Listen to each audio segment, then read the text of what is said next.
And as folks are coming in, we'll get cracking with the session. Obviously, the big event today is the Bank of England interest rate meeting. So I will say, just before we get going, I will be stopping this webinar to give us enough time to get ready. Nearly there. It's coming at 12 o'clock British Summer Time. It's 11 a.m. GMT time, so it's approximately 20, half an hour, just 29 minutes away from now. Okay, good morning, everybody. Okay, good potential event with the Bank of England, so looking forward to that. We will, of course, go through a little bit what we can expect in the Bank of England meeting.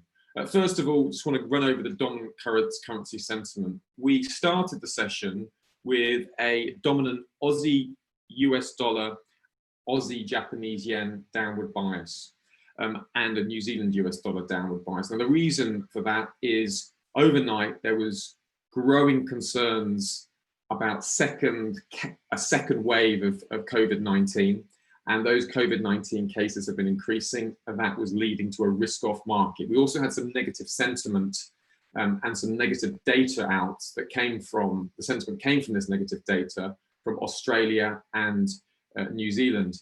New Zealand had some weak GDP data. You can see that the quarter-on-quarter reading of -1% came in worse at -1.6%.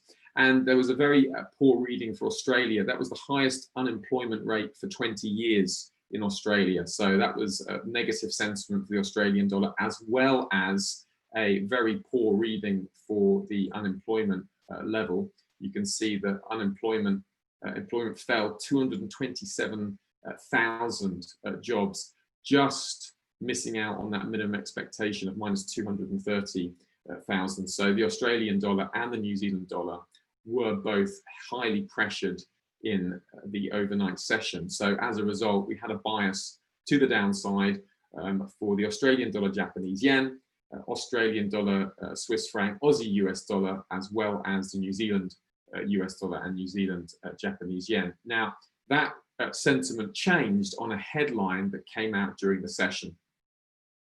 And this is a good sort of learning point. I'm going to try and go through this quickly, but it's still a good learning point. I'll try to do a separate video for it this afternoon. But there is a skill to reading these headlines. So this is a more sort of difficult example because you have a Chinese CBC expert. So whenever you're looking at a comment, you need to look at who's saying the comment. So for example, I'll give you a silly example. I could say, I'm very confident that we will be traveling to Mars next year. Now, if I said that, that would be a confident statement, but I don't have any qualifications or any ability to take people to Mars. So it would just be a very positive statement. And you might say, wow, great, that means, Giles said we're going to Mars next year, but who's Giles in terms of the space industry? No one. But if Elon Musk said, I'm very confident that we're going to be traveling to Mars next year, and all of a sudden the world takes notice. It's exactly the same with these headlines. Always look, you might see a positive headline and it's, just leave this example to a side. You might see a positive headline that says, Britain will get a great deal with the EU. Great headline, but who said it? Obviously, if the EU Commission President said it, or a high EU official said it, and then that was echoed by a high UK official, then it'd be very important. If it's like a junior minister or just someone who they've asked at the end of a conference, then it's not going to get such reaction. So this was significant enough to move the market because you can see it's a Chinese CDC expert. And the COVID-19 outbreak in Beijing is under control. Obviously, this has been a key concern. So we did see a spike higher in equity markets. You can see DAX spiking higher, Dow Jones, S&P 500 spiking higher, Euro Stoxx spiking higher on the news. They have pared back those gains because of the reasons that were articulated by Arno. Who said this? How widespread is this? What kind of a comment is this? Who is this Chinese CDC expert? So it was a move that was faded, and it was flagged up in the video commentary to look out for that move being faded, but it was significant enough because Chinese CDC experts in the right area, and it's obviously on a market focus at the moment that it had to be paid attention to. But now that sentiment has faded from the market. So what we can do is we can reinstate, after the Bank of England rate decision, our Aussie yen downward bias, our New Zealand Japanese yen downward bias, and our Aussie US dollar and our New Zealand US dollar downward bias. So those downward biases after the meeting are in play. So just to be aware of that going forward, that is what we're anticipating. So I hope that helps just in terms of understanding the squawk. There is a skill to this. It's quite easy over, you pick it up quick enough. And if you're just being introduced to using a squawk, you just got to look not only what the headlines say, but who's saying them. That's basically the key to understanding it. I will I plan to do another video later in the terminal just to help folks. But that is, the main dominant sentiment at the moment, just waiting for the Bank of England meeting to be out of the way, because it could be quite a volatile meeting. Now, do not miss the risk event report that we have outlining the biggest shifts that can be expected, okay? So obviously, I'm not going to major on some of the things we already know. I'm not going to major on some of the minor points, because I want us to really focus in on this Bank of England meeting, because this is a potential tradable opportunity for the pound, okay? So here's a few possible scenarios. And just before we look at the scenarios, I just want to run you through how to read the votes, okay? Just quickly, so you've got that in your head. Okay, right. Now, you see the first reading here is that's the interest rate. Obviously, if that comes out as expected to be 0.10%, no change is expected. So that's the base case. Obviously, if it's 0.00% or negative, that's very bearish for the pound. Now, I want to show you also how to understand the votes, because this is a bit unique to the UK system, and it can be confusing at first because you just see this, these numbers, okay? So what you want to look at with the votes is you're looking for the first vote number is if it's for a hike. The second vote number is if it's unchanged. And the third is a vote for a cut on Zenith. Now, if you were looking at something like Forex Factory, I'll just show you there. If you're looking at, so you don't have access to Zenith, the first figure here is if the member voted to increase rates. The second number is if they voted to decrease rates. And the third number is if they voted to hold. So you can see the expectations that all the members of the Monetary Policy Committee are expected to vote and hold. So obviously, if you started to get like a 1 or a 2 here, and the interest rate remained the same, you'd know that some people want to cut interest rates. That would be potentially bearish, depending on what else happens. Now, similarly with the asset purchase facilities, okay? So it's expected that's going to change, okay? So increase asset purchases is the first number. The second number is to decrease, and the third is to keep the same. So that's just to run quickly through. There's a little explanation there on the Forex Factory website, but just in case you haven't got Zenith, I wanted to flag that up to you because it can be confusing how those votes working. Obviously, it makes it a lot easier in Zenith because it's telling you whether they're voting for a hike, unchanged, or a cut. But with that being said, looking at what's the expectation, this is what we're looking at. So if there's no quantitative easing announced and the bank refrains from giving any signal that rates would go down to 0 in the coming months, and also holds back from any new information regarding interest rates or even pushes back against them. So the Norges Bank this morning pushed up against negative interest rates, and the Norwegian krona rallied on that. So look out for that negative interest rate talk is important. If the Bank of England say, no, we don't like the idea of interest rates, or we thought about it, we've decided against it, that would be strong for the pound, okay?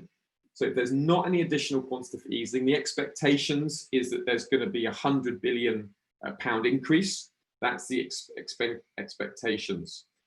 So if there's no additional QE announced, push against negatives, that would be pound bullish. Okay, so look out for that. Scenario 1 is a pound bullish scenario. Scenario 2 is if you get your QE increased by 100 billion, but the bank says, you know, we're not sure about rates going down to 0, and you know, maybe we're not so sure against negative interest rates. If they push it back against negative interest rates, then yeah, you might see a short, sharp move down, followed by a buy the rumor, sell the fact response. And the focus will then shift to the forward guidance. And if the bank causes markets to doubt whether rates will go negative, that can see some additional upside in the pound. So, you know, a more positive Bank of England, even if they keep quantitative easing the same, and especially if they push back against negative interest rates, will be pound bullish. So that's an immediate pound buy. Okay. Now, the third scenario is if you get the quantitative easing increase by 150 billion, so or more, so they go extra heavy on the asset purchases, but the bank refrains from any idea that rates will go down to 0% and holds back from any new information regarding interest rates. Now that you might see a sharp move down in the pound, then suddenly a snap back. So look out for the talk, and the expectations on the negative interest rate is going to be important, even if they do increase asset purchases. So kind of the interest rate trumps the asset purchase increase. So if they do, you know, if they increase asset purchases, but if they increase asset purchases and push back against negative interest rates, that's more likely to be a kind of down and up movement in the pound. You know, a sharp move down followed by a spike higher. Fourth scenario is if you get the quantitative easing increased by 150 billion more, and the bank starts saying, yeah, we might go down to 0%, and we're thinking about negative rates, then that would be an immediate sell in the pound. Okay, that would be a more sustained move lower throughout the session, would likely last as well. Okay, now the other sort of fly in the ointment to this potential scenario is don't forget about Brexit headlines. The Brexit headlines and developments are also going to be very important for trading the pound, and there's potential for anything, you know, Brexit headlines to come into conflict or amplify the Bank of England decision. That's not something you need to necessarily be worried about. It's more something you just have to be aware of, because it's highly unlikely you're going to get big Brexit headline breaking at the same time as the Bank of England interest rate decision. So that's not something you would expect, but it is something you do need to be aware of going into the meeting. So make sure you have a good look at those scenarios so that when the data breaks, have your squawk on, you can be able to react quickly if necessary. Okay, so that's a key point going into the session. That's the main session. Obviously, we've got other sessions as well. I'm going to give 5 minutes for questions, so that gives us just around 10 minutes for get ready for the Bank of England meeting. I'm just going to go over now to if you've got any questions, and I can have a look at those. Jimmy, hi Jimmy. The pound's gone down already this morning. Are the markets already building in negative news? And if the release is no rate change and 100 billion quantitative easing is expected, then there's likely to be no real spike on the release of the news. Yeah, Jimmy. Yeah, the scenario here, Jimmy, is the pound is moving down. Let's just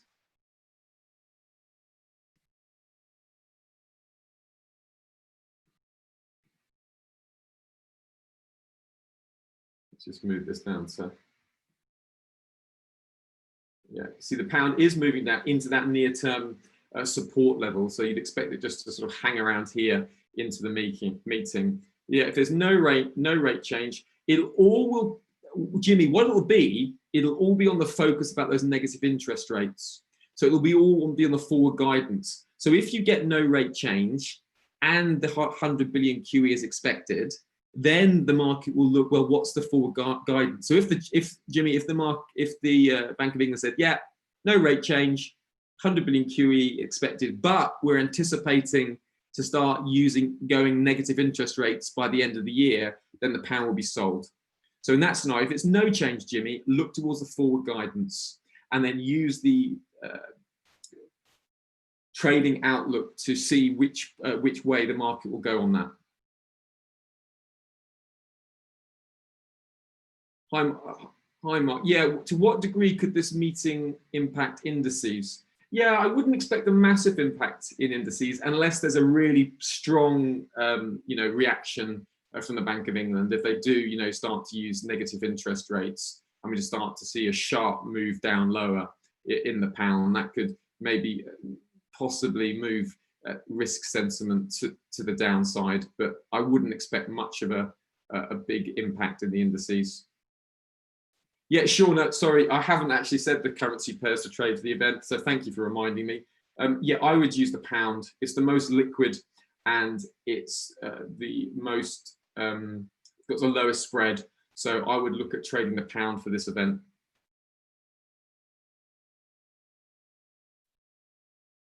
Yeah, okay. Cortez, what's your view of Euro US dollar?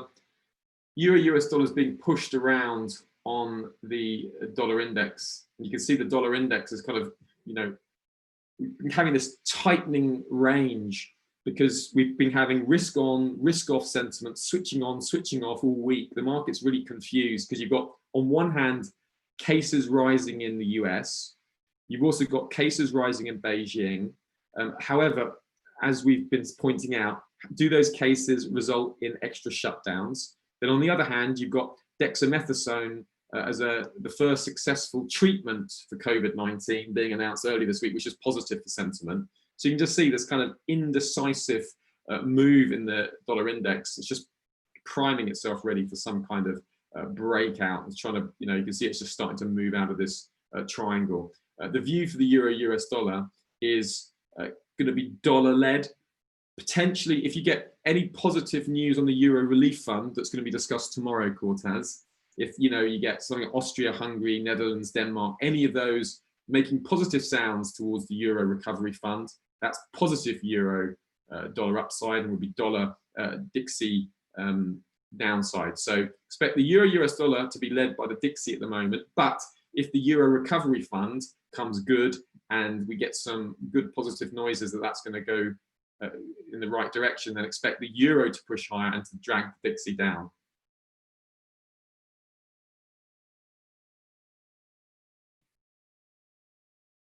Hi, Lance. It's interesting. Forex Factory calendar has QE at 745 billion. Investing.com has QE at 725 billion. Does it matter? So the asset purchase here, it's got it at 745 billion on the Zenith, which is a Reuters feed. So I think that's what I'll see if I've got I'll have a quick look at Bloomberg as well. Let's have a quick look on Bloomberg, see what they're getting it as. Let's have a look. Bloomberg. So that's let's have a look.